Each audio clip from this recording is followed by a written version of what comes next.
So predictions are, a tough thing to call, especially when it comes to the coronavirus, Vlad. I feel like every other week we've, said, this is what we know about the coronavirus. And then 2 weeks later, well, we've got additional information and something has changed. So it certainly has been an elusive virus when it comes to understanding. But the super forecasting firm Good Judgement has been making some bold and what Time Magazine describes as eerily accurate predictions about the global pandemic. So Warren Hatch is CEO of Good Judgement. Warren, your firm predicts the global number of coronavirus cases to be between 168 to 530 million by March 2021. Let us talk about the super forecasters metrics, how you come to this conclusion. Because in my sort of tease, I said a group of experts, but in actuality, they're not necessarily medical experts per se. They're experts in a variety of fields. It's a fascinating way that you elicit predictions and kind of aggregate them and then come up with kind of a clear thought. So tell me how you do what you do. That's a great summary, Anne-Marie. Thank you.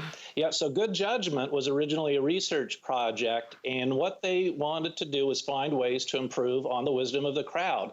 And so we, the company, have been taking those findings out into the real world to work with clients on quantifying these important but very subjective forecasts. So a lot of the time when people talk about a second wave or the success of a vaccine, they'll use words like likely or probable. We don't do that. What we do is use precise probability estimates. We'll use numbers. What is the probability that we're going to see a widely circulating vaccine by the end of the year? Low single digits is what we've got. And you can track that forecast over time based on what the super forecasters are saying. And you're right. They're not necessarily experts in any one field, although many are experts. We do have pharmacy experts and doctors. What they're skilled at, what their expertise is at making forecasts. So when it comes to make a forecast about a lot of these events, sometimes it's better to be an expert in forecasting than in the subject matter. And we rely on the subject matter experts to help us understand where we're going to go. Then we forecast from there. It's interesting. My fiance Marion has sort of made fun of me in that during the pandemic, the lockdown of the pandemic, it has given me the opportunity to be self-righteous in the fact that I am a homebody, that I like staying at home, that I'm not even interested in going outside to get some fresh air. But when I see the numbers that you are forecasting, that your firm only sees a 2% chance that the U.S. death toll will stay under the 200,000 mark, by next March. Let me repeat that for our viewers. Your firm only sees a 2% chance that the U.S. death toll will stay under the 200,000 mark by next March. How does the reopening, the loosening of travel restrictions, the desire for people to go to restaurants, to go to parks, to go to Disney World, to go to movie theaters, how does that all play into your prediction? Yeah, well, you're exactly right. So the super forecasters, they're monitoring all the other information that's coming in. How are the reopenings going? How are policy changes being implemented?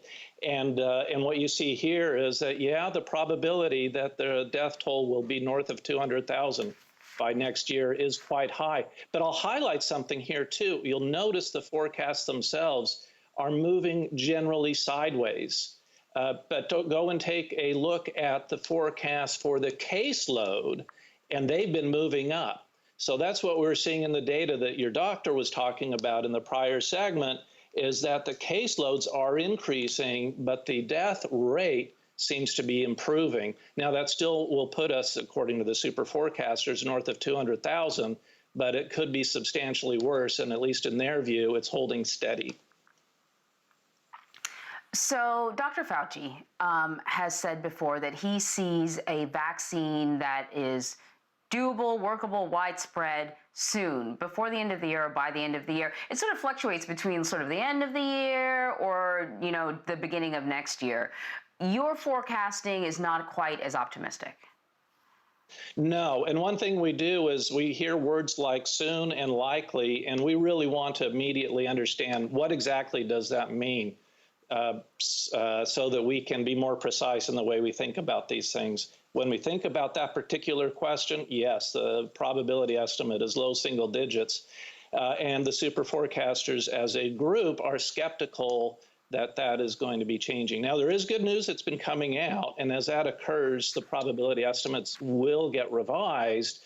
But at the moment, the news has not been so overwhelming that they've altered their forecast of low single digits for widely distributed vaccine by the end of the year. There's a lot of things that have to happen. You have to find it, you have to test it, you have to distribute it, people have to take it. There are a lot of moving parts to get from here to there, and they are, as a group, skeptical that all those pieces will fall into place that quickly. They are increasingly optimistic, though, that by this time next year, we will see a vaccine. They had been having a higher probability to be at least 18 months away. They've now moved that to about a year from now as getting increasingly probable. All right, so we've been talking about this. We've seen, though, the devastating financial impact that the coronavirus has had across the country. So based on the predictions that your analysts are making and the data that they have coming into them, that they're looking at, when do they predict that life in the U.S. could return to normal? What would the economic recovery look like at this point? I mean, or is it that this is normal? This is how we will be. Because if it's not coronavirus, Warren, it may be some other pandemic, which doctors, experts, Fauci, President Obama, a lot of people have predicted that stuff like this was going to happen going forward into the future. And this may be just the first of many. Yeah, and that itself is a forecast too, but certainly the risks are much more significant than we realized just 6 months ago. But we are getting into a normal of sorts. There's some things that seem to be, we're learning, we're adapting, and we've seen that before. This is one of the things that is critical to good forecasting is you look to historical examples. What happened in the past? Now, the fit isn't always perfect, but it can be very instructive for us to find a base rate of what to be expecting. And after prior, well, we haven't had an event quite like this, but certainly the Spanish flu and other kinds of flu outbreaks, what we've seen is that people learn and they adapt and they accommodate. And we're seeing that in some of our specific forecasts too. So the probability that we're going to be seeing baseball this summer, quite high. So that's a return to normal of sorts, but it's not going to be in a stadium, be on television. The probability that we'll be seeing German football with fans in the stadium by next January in Germany quite low. But we're seeing the probability that schools will reopen in the New York area pretty high. UCLA at least partially opening, pretty high. We've already seen Walt Disney reopening parks. So that's a kind of normal that we're getting back to. And I think we're also seeing that in financial markets as they settle down, at least compared to where they were a few months ago when it was unclear just where this was going to end. Really, really fascinating. Warren Hatch, thank you so much for sharing the data with us. We really appreciate it. Thank you.